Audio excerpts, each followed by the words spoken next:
Di bahu sebelah kanan terdapat tongkat pelempar, menggambarkan seorang pejabat dan penguasa. Bentuk patung itu orang Asia, wajahnya dikerat hilang, dan ada bekas di bagian kepala di mana seseorang mencoba untuk membelah batu itu.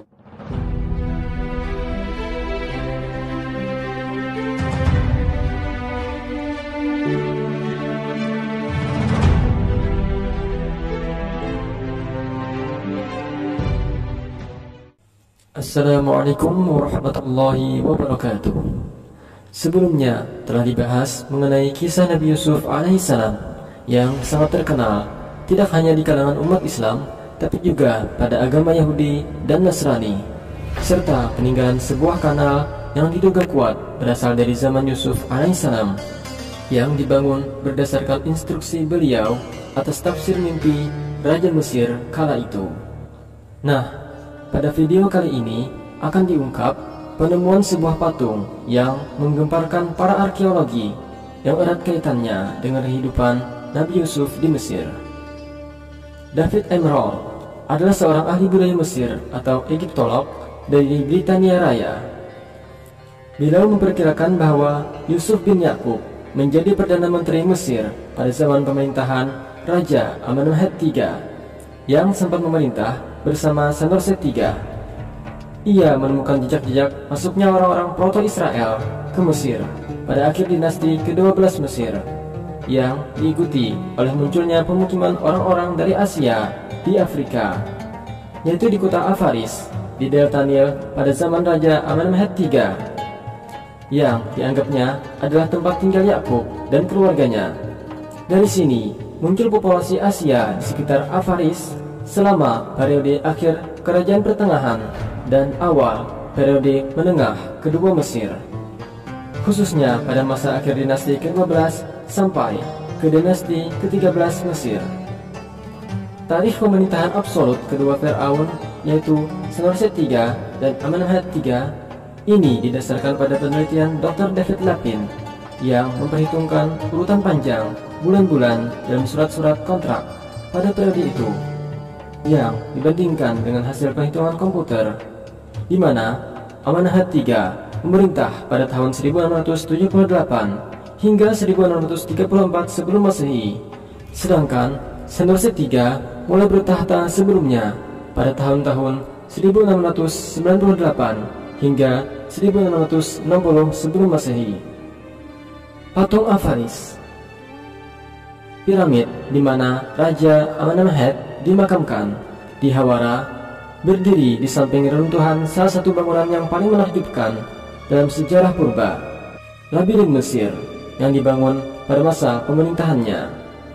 Pada taman itu, sebuah makam ditemukan dalam gaya khas Mesir. Makam itu hampir kosong, sudah dibobol beberapa waktu lalu, namun Bitak menemukan bekas-bekas sebuah patung berukuran 2 kali besar normal dari pemilik makam dan istana itu. Di bahu sebelah kanan terdapat tongkat pelempar, menggambarkan seorang pejabat dan penguasa. Bentuk patung itu orang Asia, wajahnya dikerat hilang, dan ada bekas di bagian kepala di mana seseorang mencoba untuk membelah batu itu. Makam piramid yang ditemukan oleh Manfred Bitak dan timnya di area F pada Tel Et Daba merupakan makam asli dari Perdana Menteri Yusuf sebelum mayatnya diambil oleh Nabi Musa untuk dikuburkan kembali di tanah perjanjian Kanaan.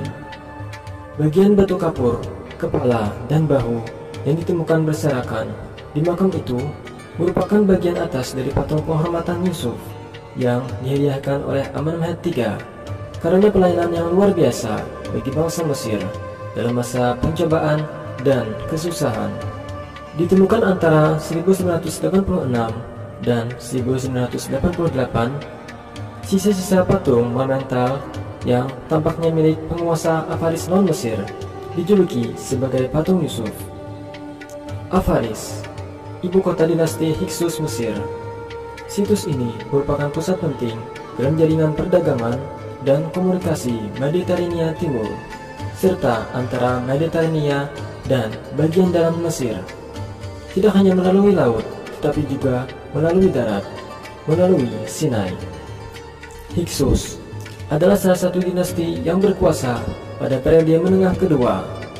Selama periode ini, Mesir terbagi baik secara politik maupun budaya dengan beberapa dinasti yang berkuasa di wilayah yang berbeda pada saat yang bersamaan. Secara khusus, Hyksos memiliki asal-usul Levantin, yaitu dari Suriah modern atau Palestina dan Lebanon. Mereka mungkin muncul dari komunitas Levantin yang tinggal di Tel Ed-Dab'a atau Avaris. Patung terpisah dari Tel Ed-Dab'a. Sebuah patung yang terpisah-pisah yang sebagiannya digambarkan pada bagian awal video ini berasal dari bagian akhir kerajaan tengah. Itu terbuat dari batu pasir dan potongan-potongan yang berbeda yang masih menampilkan jejak warna. Patung itu mewakili seorang pejabat duduk dan dengan tongkat lempar dipegang di bahu kiri. Dengan warna kulit kekuningan, gaya rambut merah berbentuk jamur, dan gaun berjumbai adalah jenis yang biasanya dikaitkan dengan orang-orang dari Levan. Potongan-potongan patung yang mungkin pada awalnya ditempatkan di sebuah bangunan di atas makam ditemukan berserakan di beberapa makam di sebuah kuburan yang terletak di ekskavator Tel El-Dab'a. Bagian dari situs ini sebagian besar diduduki dari akhir abad ke-12 hingga awal dinasti ke-13. Secara khusus, makam-makam menampilkan barang-barang kuburan dengan pengaruh Levantin yang diimpor atau dibuat secara lokal. Orang yang diwakili oleh patung itu pasti memiliki peran penting dalam Tel El-Dab'a. Dia diwakili menggunakan fitur yang terutama orang Mesir terkait dengan asal-usul Levantinnya. Pada saat yang sama, pose dan gaya patung itu jelas Mesir. Orang-orang Levantin jelas memainkan peran penting dalam masyarakat, tetapi masih tunduk pada pemerintahan Mesir, dan mereka menggambarkan diri mereka sesuai dengan standar Mesir. Dalam Egiptologi, orang-orang dari Levan biasanya disebut sebagai Asiatik atau Amu untuk kata Mesir. Secara umum, ciri-ciri tradisional yang terkait dengan budaya Levantin paling jelas terlihat di makam-makam sebelumnya. Mungkin karena komunitas tersebut kurang terintegrasi dengan baik ke dalam masyarakat Mesir.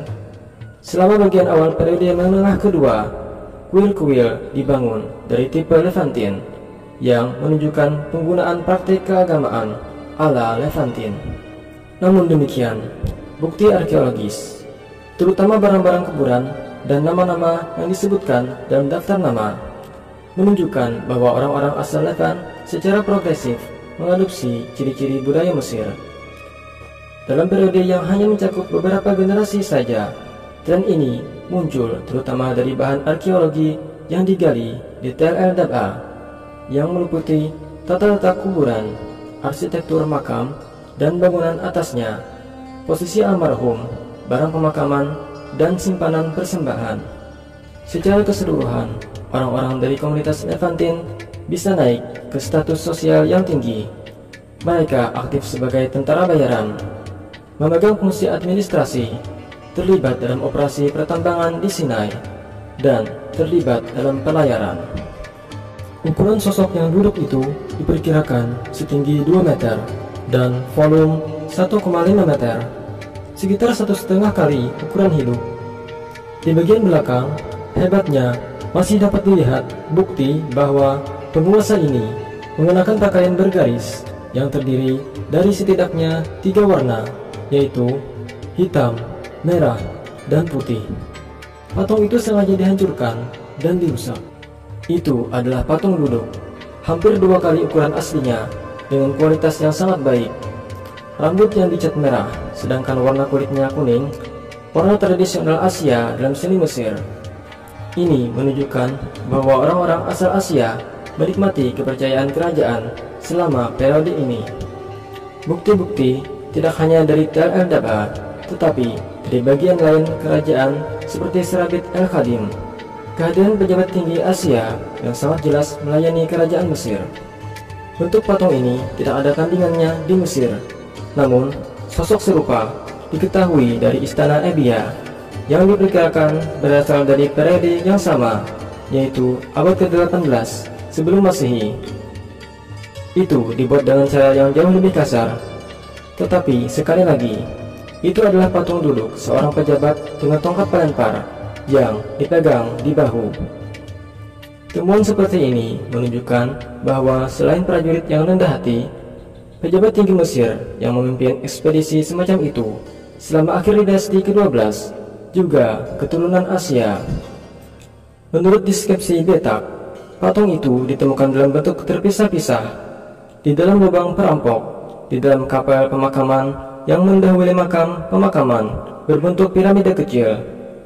Patung itu sengaja dihancurkan, menunjukkan bahwa ada gejolak politik di wilayah tersebut. Wegner menganggap kemungkinan bahwa itu adalah milik dinasti ke-12 akhir.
Dan masih banyak hal-hal lainnya yang menarik untuk kita ketahui bersama mengenai kisah Nabi Yusuf alaihissalam. Semoga kita semua dapat mengambil manfaat dari kisah hidup beliau. Wassalamualaikum warahmatullahi wabarakatuh.